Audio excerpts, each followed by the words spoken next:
December is crammed full of holidays, both religious and cultural, and the season of spring is pretty much the same. Welcome to Calm in the Chaos, where we take an interfaith worldview, respecting and honoring friends who celebrate all sorts of religious holidays in spring. Our Christian friends are still within the 40-day span of time called Lent. The 40 days are for self-reflection and humility, reminding us of the 40 days Jesus spent alone in the wilderness to get himself ready for his earthly ministry. Lent leads to a special Sunday called Palm Sunday, and 7 days later, a Sunday called Easter. Palm Sunday is a commemoration of the day Jesus triumphantly rode a donkey into Jerusalem, preparing himself for the death that was imminent. The name of the Sunday refers to the palm branches that were strewn on the road before him that day. Easter is the Sunday which represents Jesus' resurrection, the day when the tomb where he had been buried was now empty and his body was gone. Easter, despite all the hype and commercialism of Christmas, is indeed Christianity's highest holy day. I think it's fascinating that the celebration of Easter, in a religion that does not honor the phases of the sun or the moon, and largely does not base its concept of God in the natural surroundings, but rather somewhere out there, chooses its highest holy day each spring by looking at the phases of the moon. Easter is known as a movable feast, a religious celebration that does not have a set date, such as December 25th, Christmas. Easter can be as early as March 22nd and as late as April 25th. And this year, it falls on Sunday, March 31st. The date is determined by noting the Paschal moon, which is the first full moon on or after March 21st, the spring equinox. Now find the first Sunday after that full moon, and you have Easter. Yes, it's determined by the date of a full moon. How did this happen?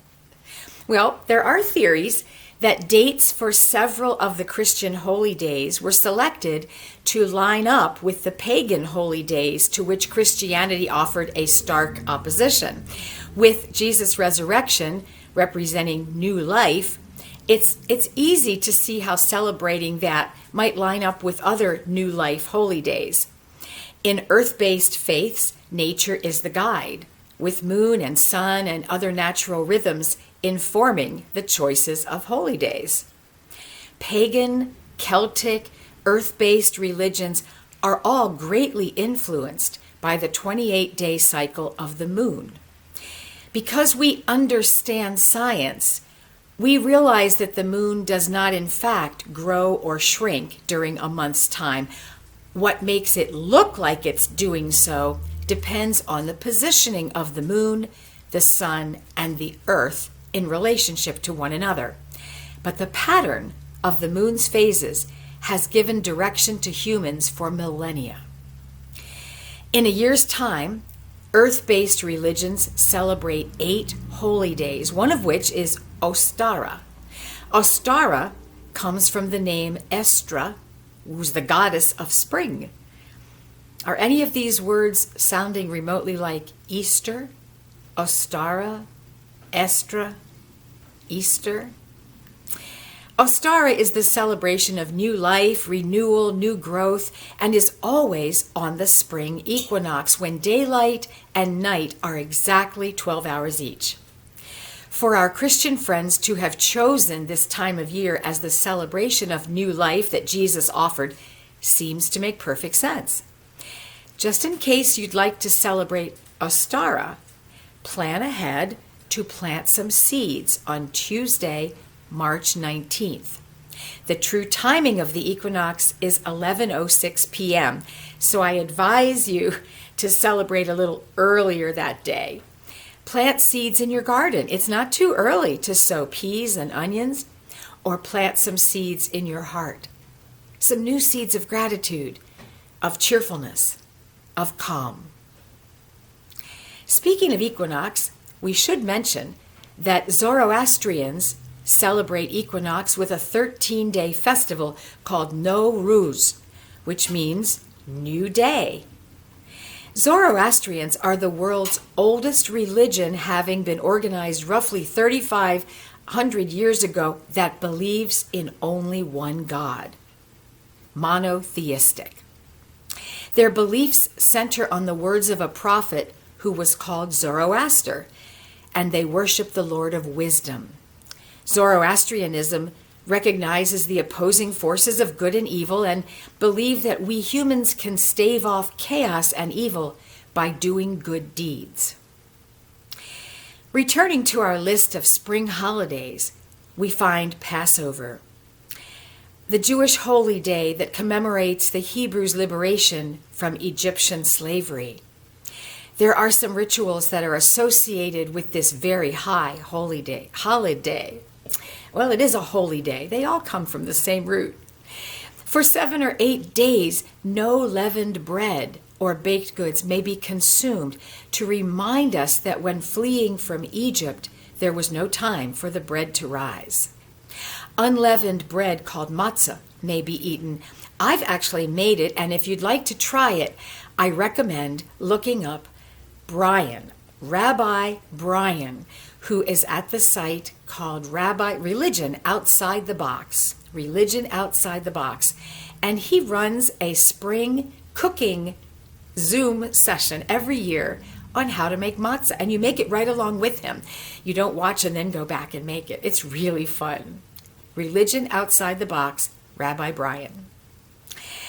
There's a special gathering of people around the table for what is called a Seder dinner. A book called the Haggadah is sort of a guidebook to the meal, and there are ancient texts in there from the biblical times as well as from the Talmudic era, all of which present the story of the Passover. And as the texts are read, various parts of the meal are shared, each representing an event in the Passover story. Please attend a Seder meal near you if you can. The beautiful significance of the ritual has bound the Jewish people together for a very long time. This spring also brings with it the month-long holy time of Ramadan for our Muslim neighbors. Ramadan is a movable holy time like Easter, but Ramadan actually makes its way around the entire year's calendar in a 33-year period. It goes all the way around the calendar, so you'll celebrate Ramadan in every season eventually. Fasting takes on a very serious tone, as all healthy Muslims are expected to refrain from taking anything into their bodies from sunup to sundown each day of the month of Ramadan.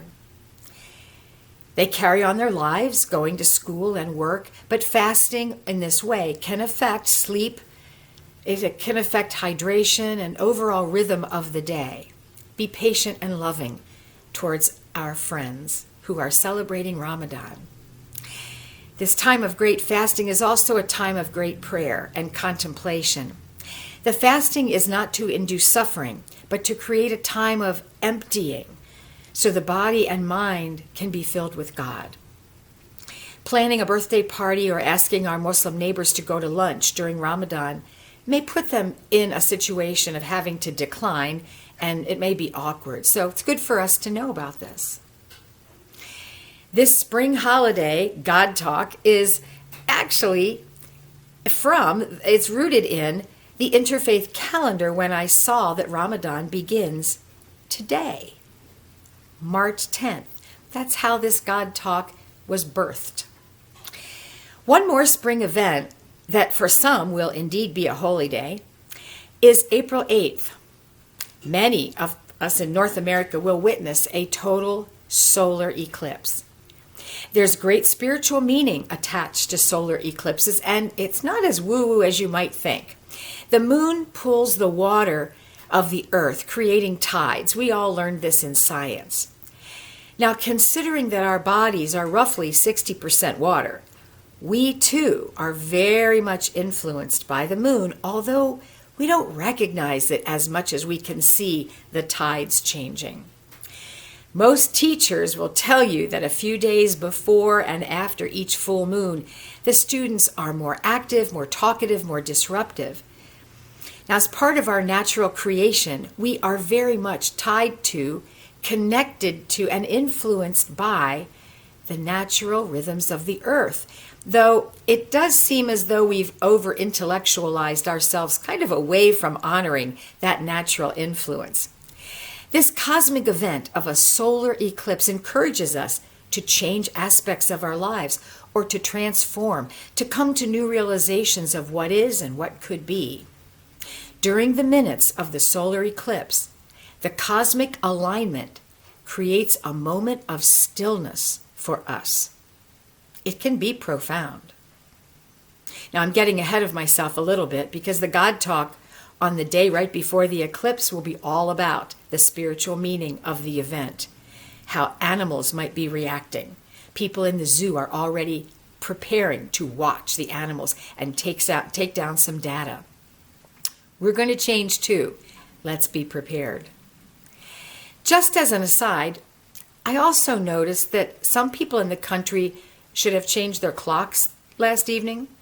And if you haven't done so, you probably should stop the video and move the hands of your analog timepieces an hour ahead. And thank you, Betty Draper, for the reminder. So it goes. Spring is a natural time for us to celebrate all sorts of things. The daffodils that are blooming, the baby bunnies that are curled up hidden in nests that we can't see yet, and the new smiles and energy that we experience because of more sunlight in our days. May you enjoy every holiday and holy day that has meaning for you. May you invite others to participate in your celebrations.